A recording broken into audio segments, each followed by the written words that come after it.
It's hard to believe now, but when Daniel Craig was selected to replace Pierce Brosnan as James Bond back in October 2005, the reaction from fans and critics was somewhat controversial.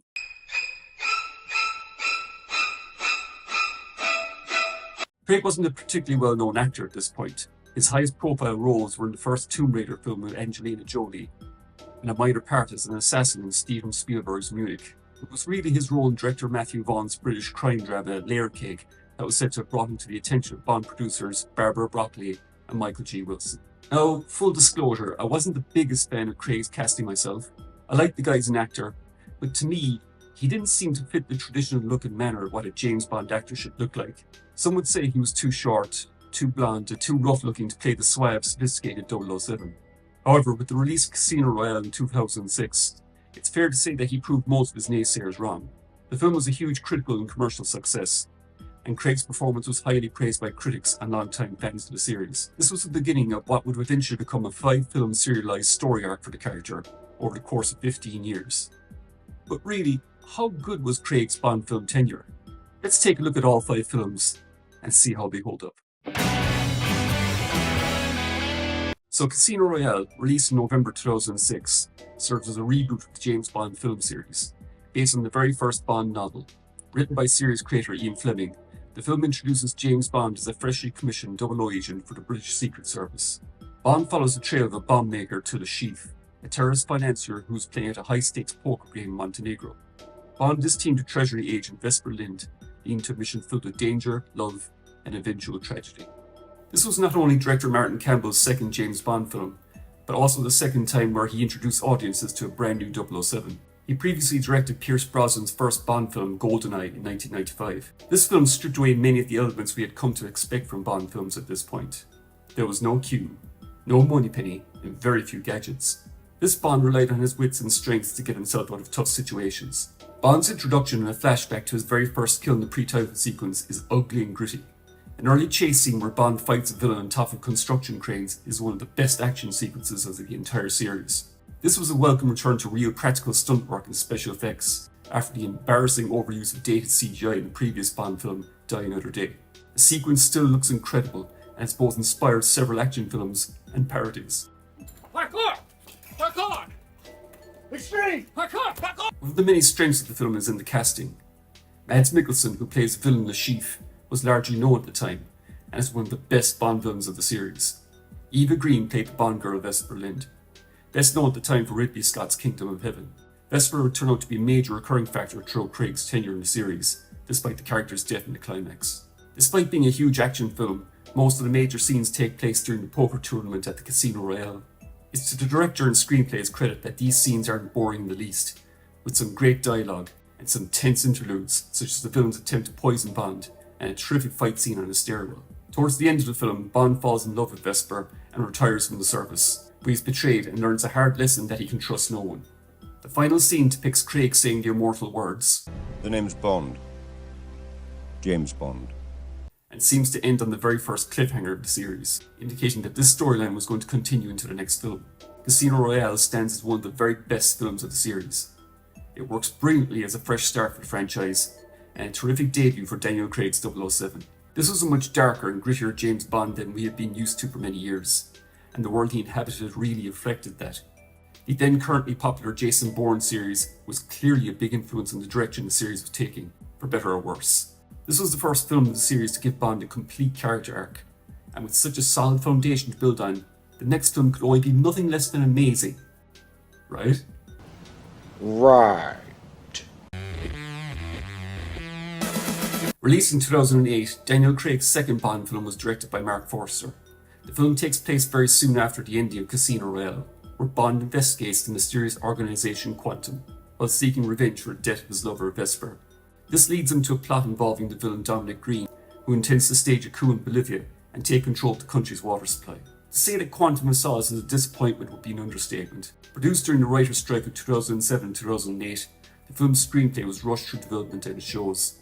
Writers were not allowed to work on the script during production, which meant that only Craig and director Forster could make changes. The film's plot is not the easiest to follow, even more so if you haven't seen Casino Royale, since the film is a direct sequel to that story. Up until this point in the series, Bond movies are very standalone stories with very little continuity between films. You could watch any of the films in any order you want and still enjoy the story. Quantum of Solace changed all that. Another of the film's problems is that at this point, the Jason Bourne films had redefined action cinema with its grounded realism and its shaky cam filming style. In my opinion, it often seems like Mark Forster thought he was making a Bourne film, not a Bond film. The film's action sequences are filmed with this shaky cam style and edited in this hectic manner that makes them very hard to follow. Forster seems to lack Bourne director Paul Greengrass's skill at crafting exciting action and compelling storytelling. The film is also way too fast-paced. Normally this wouldn't be a problem, but given the complex plot, the film really needed to slow down and develop its ideas properly. There's way too much action, especially in the first half hour before we actually really get into the story.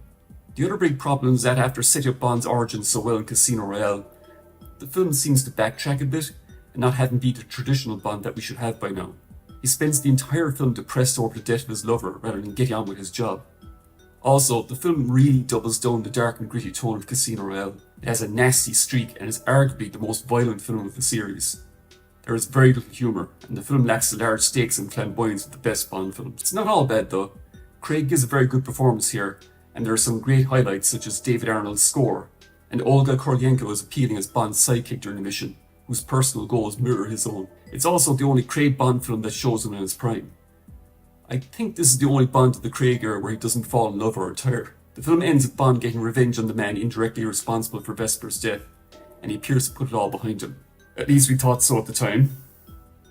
Overall, Quantum of Solace is a very disappointing Bond film, one of the worst in the series, and definitely the worst of the Craig era in my opinion. After a 4-year hiatus due to film distributor MGM's financial troubles, Craig's third Bond film, Skyfall, arrived in 2012. Directed by Oscar winner Sam Mendes, the plot involves Bond investigating the theft of a stolen hard drive and a former agent's attack on MI6. This film seemed at the time of release to be an attempt to move away from the connected storylines of the previous two films and tell a standalone story. For a while that was true, but not anymore. We'll get into that in a minute. This turned out to be one of the most successful Bond films ever. It was highly praised by critics and fans as one of the best in the series. It was also the first Bond film to make over $1 billion at the box office. To the film's credit, it is an improvement on Quantum of Solace. The film abandons the dizzying camera style and hectic editing of that film for a more traditional approach. The cinematography by Roger Deakins is absolutely amazing. In fact, this may be one of the best looking, if not the best looking Bond film of the entire series.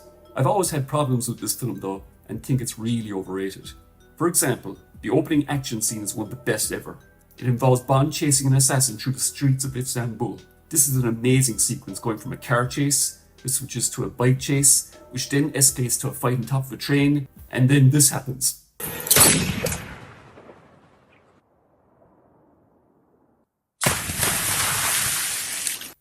Can someone please explain to me how Bond survived this? He gets shot, falls off a train, and hits the water from such a high altitude that he would have been dead. Bear in mind that he was also shot a couple of minutes earlier. There's never an explanation as to how he survived. The next time we see him after a title sequence is where he's on a beach enjoying the company of a young lady. I know this is a Bond film and not supposed to be entirely realistic. Does Craig's Bond relate to Superman by any chance? And the problems don't stop there. The film's plot is absolutely ridiculous.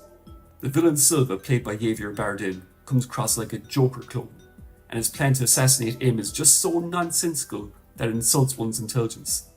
Don't get me started on his ridiculous plan to get captured, infect MI6 with a computer virus, escape from captivity, and kill M at an inquiry, all at the same time. The film ends with a Home Alone style assault on Bond's former home in Scotland. Bond brings M there with no backup as he believes it will give him the advantage, and surprise surprise gets M killed anyway. Later on, Bond reports to the new M and says he's ready for his next mission. So, not only does Bond fail to find the hard drive, resulting in the deaths of his fellow agents, but he gets his own boss killed due to his own incompetence. It's amazing this guy still has a job at the end of this film. But at the very least, the film's ending seems to indicate that we are going to get a return to the classic Bond formula. We have a new M, a new Q, a new Moneypenny, and the next film should have Bond going on a mission with no personal element or connections to previous storylines. Right?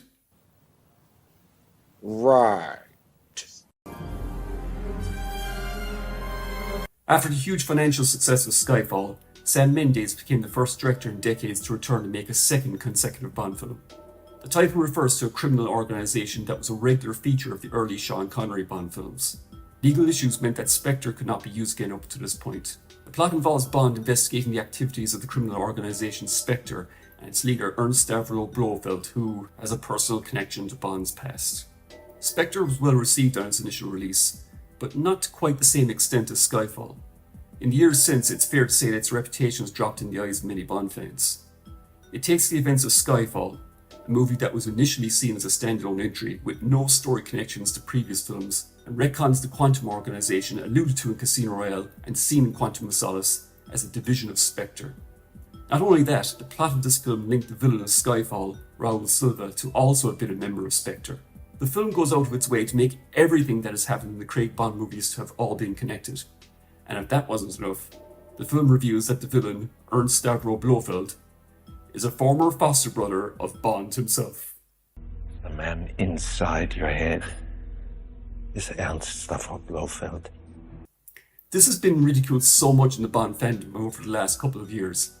As if that wasn't enough, many have drawn comparisons to a similar story review and scene in Austin Powers, a movie which parodies the Bond franchise. Dr. Evil's not your son. I am. You both are. It really does make one wonder, did the writers of this movie know of that scene in Austin Powers? Know that people would make the connection? And laugh at the similarities? The Blofeld reveal is only one of the film's many problems. Cinematography is a step down from Skyfall, as the film has a strange yellowish colour palette that is very odd looking. The ending has a very rushed and anticlimactic feel to it, and the romance between Bond and Madeleine Swann isn't very convincing. It's hard to believe that this lady is the one that Bond would give everything up for. Madeleine Swann is no Vesper Lind. It's not all bad though. The opening action sequence set during the Day of the Dead in Mexico is one of the best in the series. And the film has an old school charm which harkens back to the classic days of Bond. For better or worse, it's the closest a Craig Bond has come to being like a Roger Moore Bond. The film seems to end on a definitive end for Craig's 007 as he drives off into the sunset. Well, mid-morning London traffic with Madeleine, and that seemed to be it for the Craig era of Bond. But of course there was one more film to go. After a long, nearly 6-year delay, No Time to Die was finally released in late 2021. The film was directed by Cary Fukunaga, and when he agreed to make this film, he was told no matter what happens, he would have to do one thing. Kill Bond! Now! The plot sees James Bond coming out of retirement, again, to find a kidnapped scientist who has invented a weaponized virus that can target specific people. No Time to Die is a definite improvement on the last couple of films in my opinion. Surprisingly, it takes some of the poor story elements from Spectre, gives them more context, and improves on them. I didn't particularly like the Madeleine Swann character in that film, but the actress Léa Seydoux does a much better job in her performance here, which is helped by much better writing. The film does have a few problems, particularly with the main villain Safin. His motivations can be a bit unclear and tends to change from moment to moment. This is by far the longest film of the series at nearly 3 hours, and I think part of the reason for that is that because this film is intended as a definitive end of the Craig era, there are a lot of story threads from the last 4 movies that they feel that they need to wrap up. Also, after a terrific first hour, the film gets bogged down in soap opera-like melodrama, and there's no way around it. The ending is depressing.